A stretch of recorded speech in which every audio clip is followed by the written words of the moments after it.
ఒక పై స్థాయిలో ఉన్నప్పుడు చాలా జాగ్రత్తగా మాట్లాడాలి. రాజకీయ నాయకులు మాట తోలితే ప్రజలకు వేరేగా సంకేతం వెళ్తుంది. మణిశంకర్ అయ్యర్ వివాదం ఏదైతే అణుబాంబులు పాకిస్తాన్ దగ్గర ఉన్న జాగ్రత్త అని చెప్పడం, అది ప్రజలందరికీ చికాకు తెప్పించింది. ఫరూక్ అబ్దుల్లా అంటే సరే మనోడు కాదు, అక్కడ కాశ్మీర్లో కూర్చుని నాటకాలు ఆడుతూ ఉంటాడు, అసలు పాకిస్తానోడే అనేటువంటిది నాలాంటి ఫీలింగ్.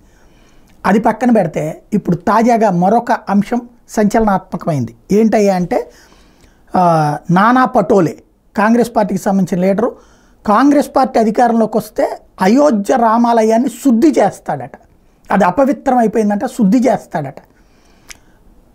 దీంతో వెంటనే అవకాశాన్ని లటక్కన పట్టుకుంటాడు కదా నరేంద్ర మోడీ గారు. అంటే ఈ దేశ అధ్యక్షురాలు ద్రౌపది ముర్ము మొన్ననే దర్శనం చేసుకుంది. అలాంటి ఆలయాన్ని ఇప్పుడు ఈ విధంగా మాట్లాడడం ద్వారా, అపవిత్రమని మాట్లాడడం ద్వారా గిరిజన జాతిని మీరు అవమానిస్తున్నారా అంటూ నిలదీశారు. PM Modi says one day after President Murmu's visit to Ram Mandir, a Congress leader says they would purify it with Ganga Jal. This is an insult to the country, tribal society and mothers and sisters. ఇది prime minister చెప్పుకొచ్చింది. ఇది కరెక్ట్గా ఇప్పుడే మాట్లాడారు ఈ శుద్ధి గురించి. అంటే ద్రౌపది ముర్మును దృష్టిలో పెట్టుకున్నట్టు కాంగ్రెస్ పార్టీని నిలదీశారు నరేంద్ర మోడీ, అటువైపుకి తిప్పారు ఆయన.